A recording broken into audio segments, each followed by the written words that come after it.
ndị ọma na-ege ntị, ndị Igbo ndị ọma na-ege ntị, amara nwoke ma ya mara nwaanyị mma, onye nze Global Tourist School na n'olu ya. Anyị abịakwala ọzọ taa. Anyị chọrọ iji ọhara a wetara ụnụ ezigbote personality n'ala Igbo, ezigbote nwaafọ gbachiri ike n'obodo ebe anyị nọ na. Ihe anyị n'ugbo a na-awụ an official visit to Eze Igbo in Cocody. Eze ya mara gị mma. Ndewo sir. Igbo wu Igbo, ụnụ amara na data na Igbo gbasiri ike.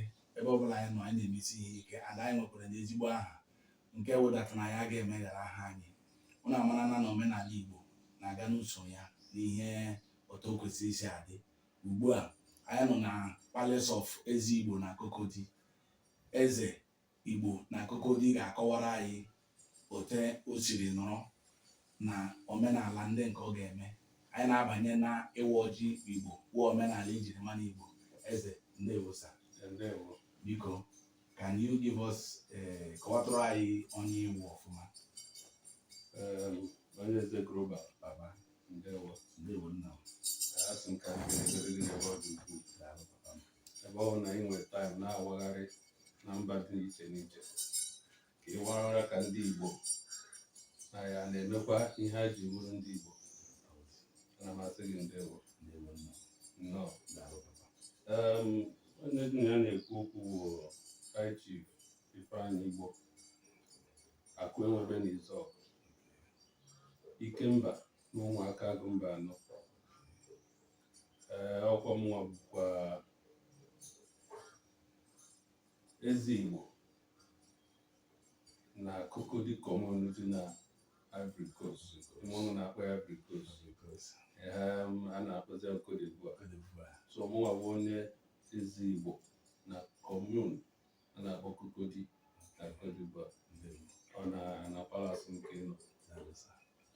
Wụrụkwa the governor of Imo State Union na the whole of this Cote d'Ivoire. Wow. Yes, ọmụwa bụ their governor. Interesting. Ndewo sir. Igbo wu Igbo, ụnụ ahụ na data na ụbọchị amụrụ dike na mba ka a mụrụ ibe ya. Ụnụ lee anya very well, ụnụ ga-ahụ data na onye eze akọwala onwe ya ọfụma. Ụnụ hụ data na ọ bụrụ maka ndị oyibo ha sị polyphonium. Ọrụ ọ na-arụ ebuka.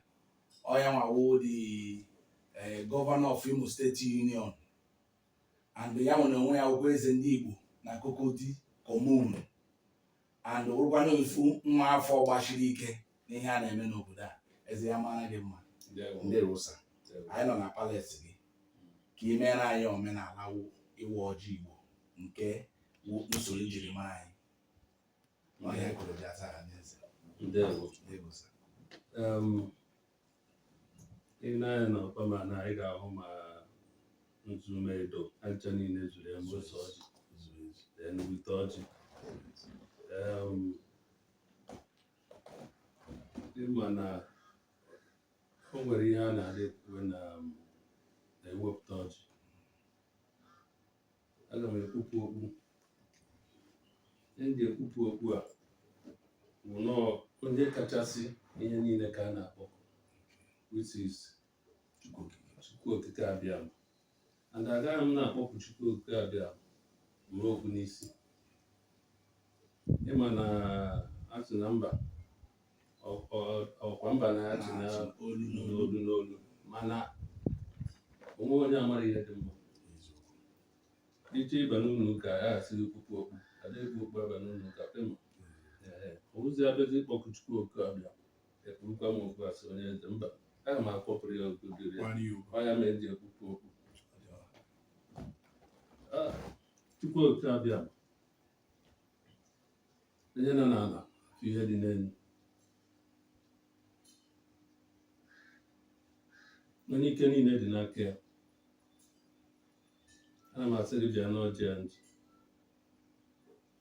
Ihe abịa n'ọjị a na-eke, bịa n'oye, bịa n'afọ, bịa na nkwọ. Ana m akpọ ndị niile ndị agha pụrụ n'ala Igbo wee pụtawa, ndị jebegoro mba ịmaghị ebe m na-ekwu, ndị agha ancestors. Aga m akpọ ha n'ọjị a. Ana m asị ndị nna anyị nna anyị ha biko ọjị dị ebe a bịa nụkọ ntara ọjị na-akpọkwa ndị mmụọ na obodo m bi na ya wee bilie ana m asị ndị nna nna ha abịakwa tara ọjị a sị na onye wetara ọjị wetara ndụ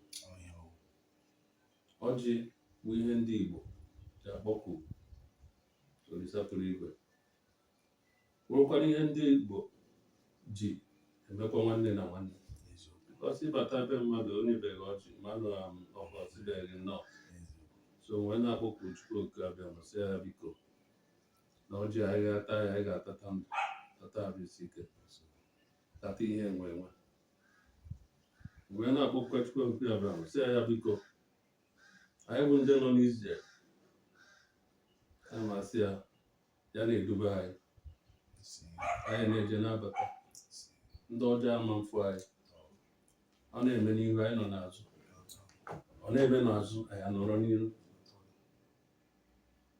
ọ Chineke kechara akị oyibo wee tinye mmiri n'ime ndị mmadụ a na-asị ka o si wee mana ọhịa o ji wuru Chukwu anyị na-asị ya biko nekwa anyị ekekwana anyị hapụ anyị nye anyị ihe nwoke ji abụ nwoke ya biko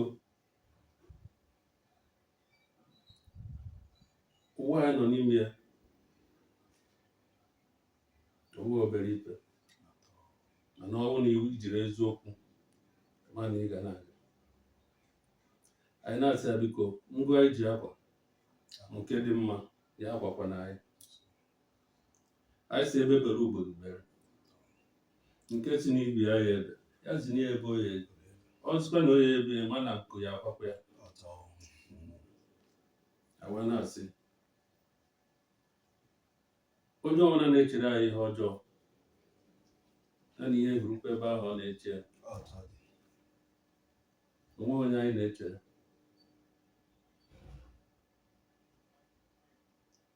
anyị na-akpọku Chukwu oke abịa si ya biko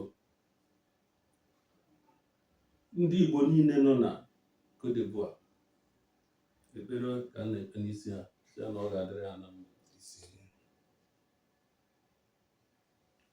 onye fụ nwanne ya n'anya nwanne ya afụkwa ya n'anya onye chere nwanne ya ihe ọjọọ abụrụ nke anyị na-asị Olisa pụrụ ụwa ya biko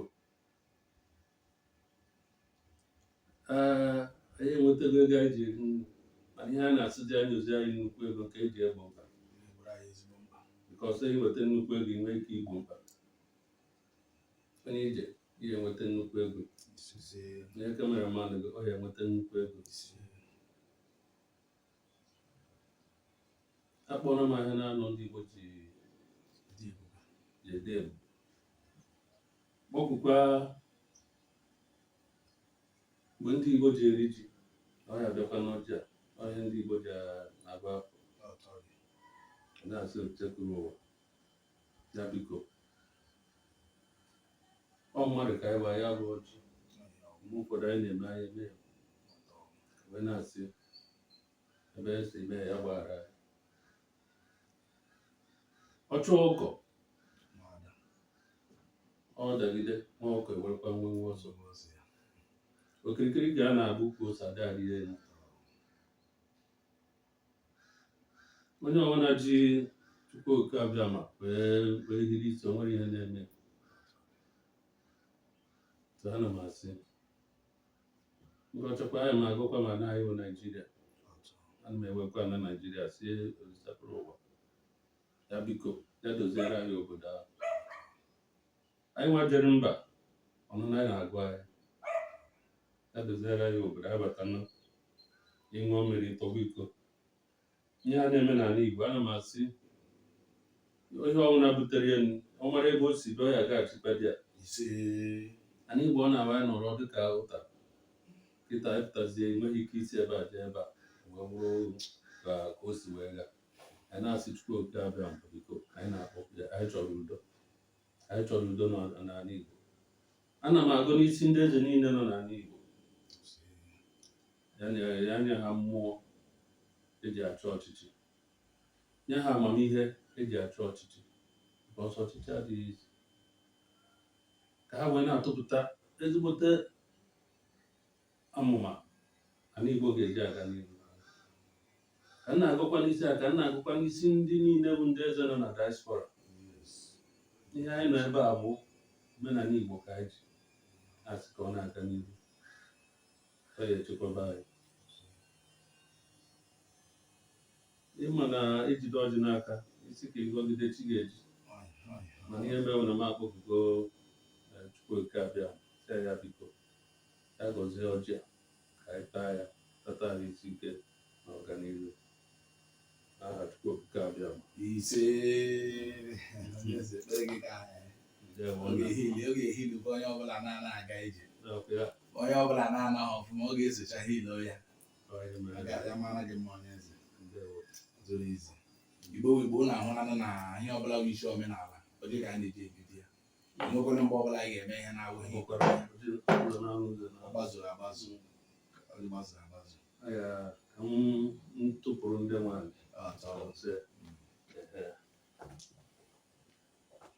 onye aka ọjị dị na ya